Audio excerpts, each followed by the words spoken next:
यह एक दुर्भाग्यपूर्ण घटना है।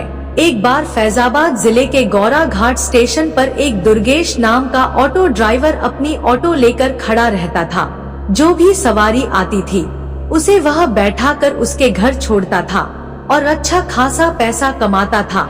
एक दिन की बात है कि उस दिन जोर जोर से बारिश हो रही थी और रह-रहकर बिजली चमक रही थी। रात के समय साफ साफ कुछ दिखाई नहीं दे रहा था।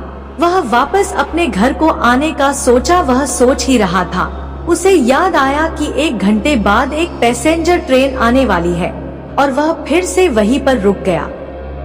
इतने में और घना अंधेरा छा गया। अंधेरा इतना था कि एक हाथ को दूसरा हाथ दिखाई नहीं दे रहा था। इतने में ट्रेन आ गई और बिजली रह रहकर चमक रही थी।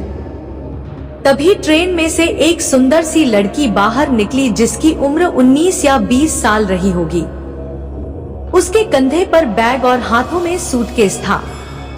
मानव शहर से कोई परी आ रही हो और वह सीधे मेरी तरफ आकर रुकी और बोली, मुझे रामपुर जाना है, क्या आप मुझे वहां तक छोड़ दोगे? मैंने बोला, मैम साहब अगर आप अभी चलोगी तो 700 रुपए लूंगा और अगर सुबह चलोगी तो मैं आपसे 200 रुपए ही लूंगा।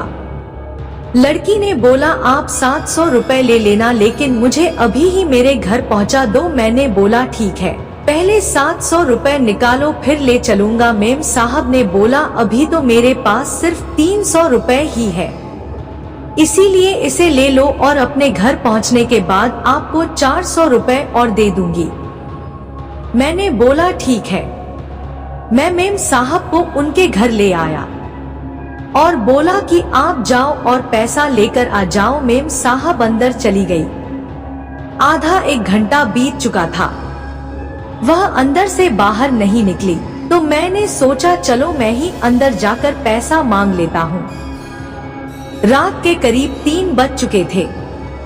जब मैंने घर का दरवाजे खटखटाया तो अंदर से एक माताजी अपनी आंखों को मलते हुए दरवाजा खोला और बोला, आप कौन हो? इतनी रात को क्यों आए हो और क्यों जोर जोर से आवाज मार रहे हो? मैंने बोला कि जो अभी थोड़ी देर पहले मेम साहब आई थी, उन्होंने मेरा पूरा किराया नहीं दिया था, इसीलिए मैं अंदर आया हूँ। माताजी ने बोला कि यहाँ पर तो केवल मैं और मेरे पति रहते हैं, यहाँ पर तो कोई मेम साहब नहीं रहती है। कुछ बरस पहले यहाँ पर मेरी बेटी रहती थी जो अब नहीं है। मैंने पूछा क्यों माताजी, अब वह कहाँ रहती है? बात करते करते सुबह हो गई। अचानक मेरी नजर दीवार पर पड़ी, तभी मैंने देखा कि मेम साहब की फोटो दीवार पर लगी हुई थी। तब मैंने बोला कि माताजी जी यही मेम साहब थी जिनको मैं लेकर आया था। माताजी रोते रोते बोली, बेटा यह कैसे हो सकता है, क्योंकि यह तो 5 साल पहले ही ट्रेन के नीचे आकर कट गई थी, उसकी मृत्यु हो गई थी। तब तो मेरे होश उड़ गए और हाथ पैर ठंडे पड़ गए। मैंने बोला मैं जाता हूँ, मुझे कोई पैसा नहीं चाहिए और मैं जोर से दौड़ा और ऑटो रिक्शा तक आया। ऑटो में बैठकर ऑटो को जोर जोर से भगाने लगा।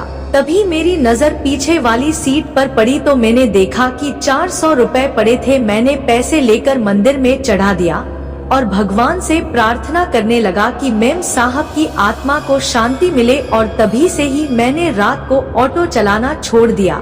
मेरी किस्मत अच्छी थी जो मैं बच गया। दोस्तों वीडियो पसंद आया हो तो वीडियो को लाइक को शेयर करें। धन्यवाद।